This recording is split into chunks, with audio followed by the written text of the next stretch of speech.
किबला पीर साहब, ये सवाल आया है कि लोग तो हुजूर अलैहिस्सलातु वस्सलाम का इल्म गैब नहीं मानते, तो आपने फरमा दिया कि अल्लाह के वली भी जानते हैं, तो इसकी कैसे मिसाल या दलील देंगे, क्या फरमाएंगे इस हवाले से? बिस्मिल्लाहिर्रहमानिर्रहीम। देखें, सबसे पहली बात यह है कि अल्लाह ताला के नबी जो हैं वो तो जितने भी अम्बिया अलैहिस्सलाम तशरीफ़ लाए हैं, हमारा ये अकीदा और ईमान है कि अल्लाह ताला ने सबको इल्म गैब अता फरमाया जी। और दूसरी बात यह है कि वलियों के हवाले से जो मैंने अर्ज़ किया कि हमारा तो ये भी अकीदा है कि नबी तो नबी हैं, अल्लाह के वलियों के पास भी इल्म है, इल्म गैब है, वो भी गैब की खबरें बता देते हैं, इल्म गैब है उनके पास। सिर्रुल इसरार में गौसे आज़म रज़ी अल्लाह ताला अन्हु फरमाते हैं कि मेरा मुरीद मशरिक़ में हो और मैं मगरिब में हूँ, और उसका सतर खुल जाए तो मैं वहाँ उसकी सतर पोशी करता हूँ। इन्ना यदी अला मुरीदी कसमाए अलल अर्द, मेरा हाथ मेरे मुरीदों पे इस तरह जिस तरह आसमान ने ज़मीन पर साया किया हुआ जी। अब मुझे ये बताएं कि मुरीद मशरक़ में हो और पीर मगरिब में हो और वो दस्तगीरी फरमा रहा हो, यानी अगर उसको मुरीद के हाल का पता ही नहीं है, वाकिफ़ ही नहीं है वो कि वो किस हाल में है, तो वो दस्तगीरी फरमा सकता है, उसकी मदद कर सकता है? नहीं। सबसे पहले उसके इल्म उसको इल्म होना उसका ज़रूरी है जी। मेरा जो मुरीद है वो किस हाल में है, तो फिर उसकी मदद करनी है। दूसरी बात, ये बात ज़हन में रखें कि रब्बे कायनात ने अंबिया अलैहिस्सलाम के बाद ये जो मनसब हैं ये औलिया को दिए हैं। वाह, सुभान अल्लाह। जिसकी वजह से ये अब कायनात का निज़ाम जो चल रहा है, ठीक है। तो औलिया कामिलीन जो हैं जी, जो वली हैं, उनके बारे में भी हमारा ये अकीदा है कि अल्लाह ताला ने उनको भी जो कुछ अता किया है वो अल्लाह ताला की तरफ से है, अता करदा है, ज़ाती उनके पास नहीं है, वो बंदे हैं अल्लाह के। हर बंदा अल्लाह का मोहताज है, चाहे वो कितना भी क्यों नहीं। नबी पाक सल्लल्लाहु अलैहि वसल्लम कायनात में सबसे आला हैं, तो वो भी अल्लाह के मोहताज हैं, हुजूर भी अल्लाह के मोहताज हैं। तो कायनात में कोई चीज़ ऐसी नहीं है जो अल्लाह की मोहताज नहीं है। तो अल्लाह ताला ने जो अता किया है उसको माने। अल्लाह ताला जिसको चाहे इज्जत दे, जिसको चाहे जिल्लत दे, ठीक है, बिल्कुल ठीक। तो इसको माने। अब ये मैं वलियों की बात आपने की कि लोग तो नबियों के बारे में नहीं मानते या नबी पाक के बारे में नहीं मानते, तो आप वलियों के बारे में बात करते हैं। हज़रत मूसा अलैहिस्सलाम, अल्लाह का कुरान कह रहा है, यूशा बिन नून और हज़रत मूसा अलैहिस्सलाम दोनों सफ़र पे निकल गए जी, और दरमियान दरिया समंदर का दरमियान है, ठीक है। तो मछली जिंदा होके वहाँ गई तो आप पीछे चल पड़े, रास्ता मिलता गया। आगे उनकी मुलाकात हज़रत खज़र अलैहिस्सलाम से हुई जी। अच्छा, हज़रत खज़र जो हैं उनके बारे में उलमाए किराम ये कहते हैं कि या तो वो अल्लाह के नबी हैं, तो बाज़ का इख्तलाफ है कि वो अल्लाह के वली है, लेकिन ज़्यादा का ये है कि वो वली है, ठीक है। अच्छा, अब कश्ती एक पे बैठ गए, कश्ती जा रही थी जी।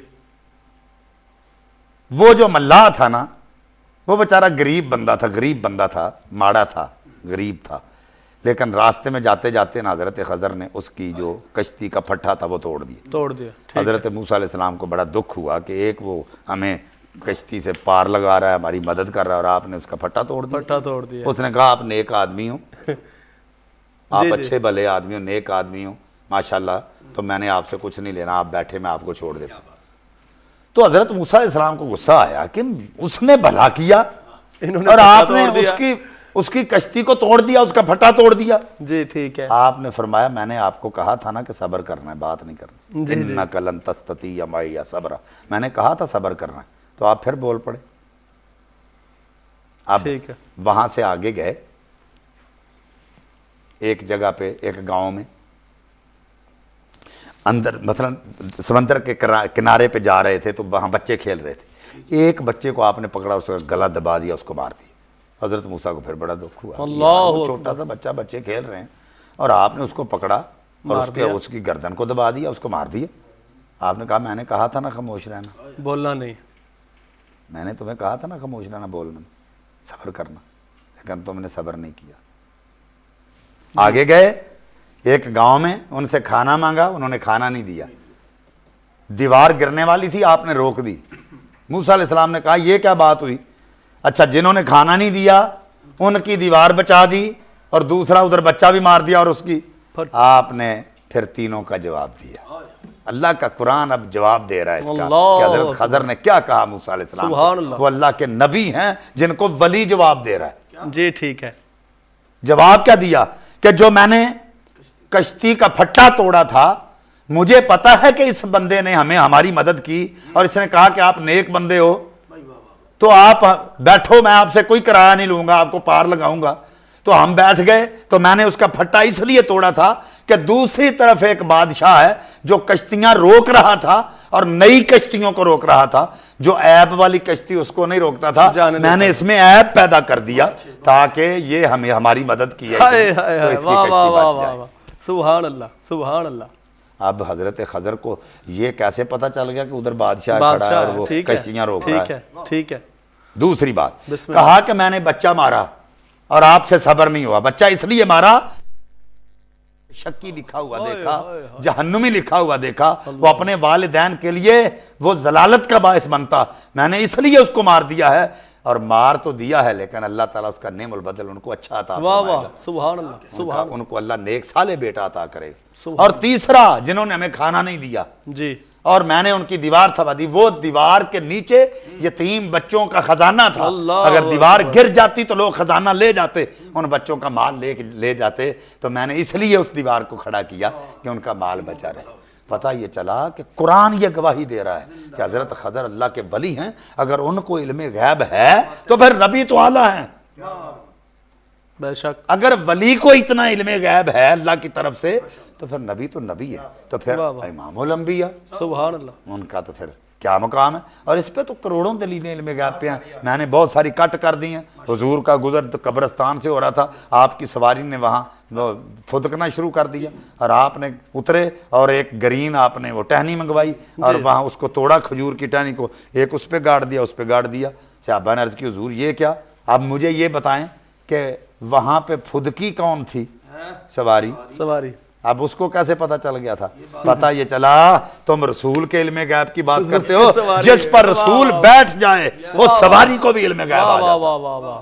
सुभान अल्लाह। जिस पर हुजूर बैठ जाए सुभान उस सवारी को भी अल्लाह ताला इल्मे गैब अता फरमा देता है। तो उस सवारी को पता चल गया था कब्र में अजाब हो रहा है, तो हुजूर ने फरमाया यहाँ दो कब्रों वालों को अजाब हो रहा है, एक पेशाब के छींटों से नहीं बचता था और दूसरा चुगली करता था। हुजूर को तो ये भी पता था क्या करते हुए। तो अब किस इल्मे गैब की बात करते हैं? और आखिरी बात करके बात को खत्म करने लगा। आज जो अकल के अंदर ये कहते हैं हुजूर के पास इल्मे गैब नहीं है, सबसे बड़ा कायनात में गैब अल्लाह की जात खुद है।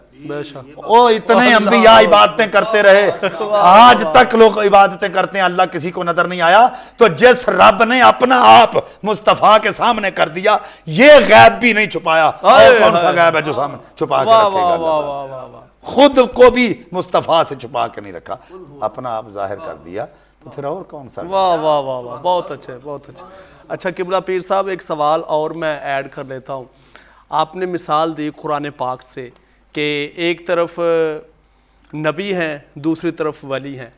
नबी के होते हुए वली जो है वो बता रहा है कि कश्ती की क्या नाम है उसको, नुक्स जो है वो डाल दिया कि वो पकड़ी ना जाए, बच जाए। ठीक है, वली बता रहा है, नबी क्यों नहीं बता रहा? तो नबी उनसे सवाल कर रहे हैं उल्टे, इसको कैसे जो है वो सबसे पहली बात यह है कि हर बात की कोई हिकमत होती है, किसी चीज का किसी इंसान की अहमियत को बताने के लिए।